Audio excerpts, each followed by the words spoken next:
If you work around hazardous chemicals, you've probably heard about OSHA's Right to Know or Hazard Communication Standard. In this segment, we review the basics of hazard communication to make sure you know how to get the information you need to work safely. Our world is an amazing and complex universe of constantly interacting chemicals. Gases, liquids, and solids constantly collide and react. In this class, you will learn about the states of matter, how chemicals can cause injury, and what you can do to protect yourself. Working with chemicals can be fun. You may not be as crazy about chemicals as that guy, but chemicals are all around us. Some pose little risk, and some can cause illness or injury if they're not handled right. You should be familiar with the chemicals you work with on the job, know how they can be harmful, and know how to handle them to minimize the risk of injury. Chemicals have three basic forms.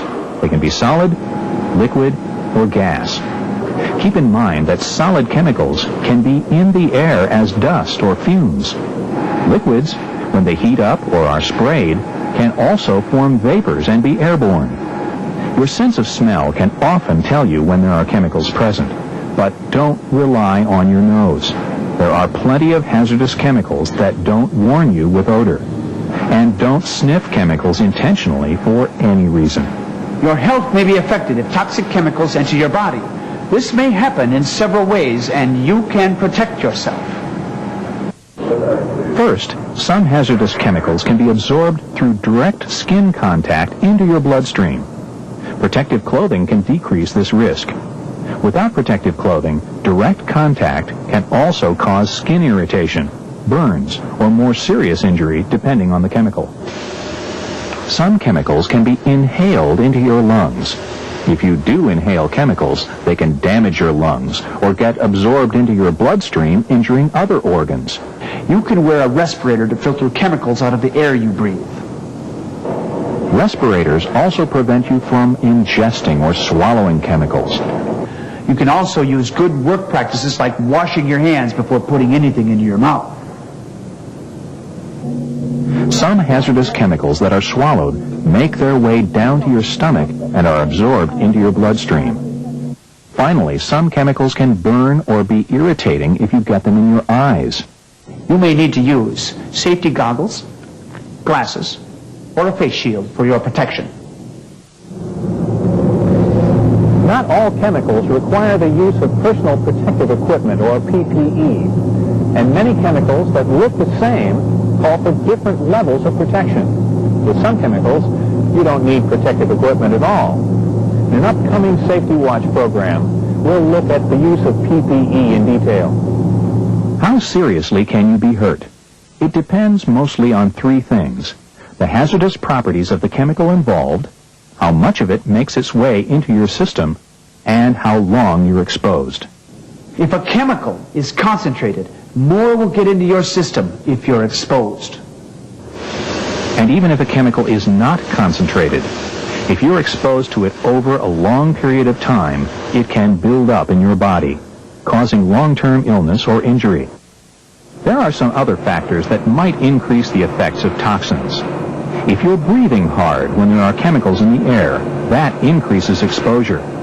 If you have allergies, are simply sensitive to a chemical, or are small in size, you may be more easily affected. How much do you know about the chemicals you work with? Are any of them hazardous? In order to work safely with chemicals, you must be well informed about the chemicals around you. Because over 3 million people in the U.S. work around chemicals or materials that could be hazardous, the Occupational Safety and Health Administration enacted a Right to Know or Hazard Communication Standard to keep you informed. Your state may also have a Hazcom or Right to Know standard. The goal of the Hazcom standard simply is to make sure you have information about the chemicals you work with. Do these chemicals have health hazards? How can you handle those chemicals safely?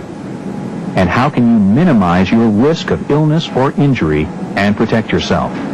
The OSHA standard requires your employer to have a written hazard communication program. Hazcom programs have several parts. For starters, there has to be a clear system for marking hazardous chemicals. Warning labels should identify chemicals and point out specific hazards. Employers must provide training to help you understand what the labels mean. And your employer should have an inventory or list of all the chemicals being used at your work site. For each of those chemicals, there should be a Material Safety Data Sheet, or MSDS. These sheets must be available to you at all times. MSDS can answer many of your questions about the chemicals you work with. MSDS describe each chemical, list its common names, and give information about its health effects. These sheets also describe precautionary measures you should take when working with each chemical, and what first aid or emergency treatment should be given in case of exposure. If you don't already know, take time to find out where your MSDS are kept, and look over a couple of them to get familiar with the types of information they have. We'll discuss warning labels and MSDS in more depth in a future segment of Safety Watch. Part of your employer's Hazcom program is employee training. You should be trained at the time of your first job assignment involving a hazardous chemical. You should get added training whenever new hazards are introduced into your work area, or if you're given a task using a hazardous material that you haven't yet been trained to use. Let your supervisor know if you've been assigned a new duty involving unfamiliar chemicals. OSHA's Hazard Communication Standard helps protect your right to work in a safe and healthy environment.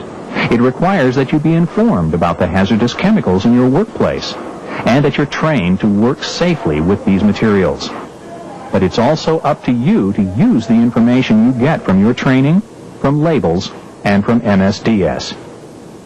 Don't forget, working safely with chemicals is a team effort. Being careless doesn't just put you at risk, it endangers the health of your co-workers too, so work smart. And you can keep hazardous chemicals from being hazardous to your health.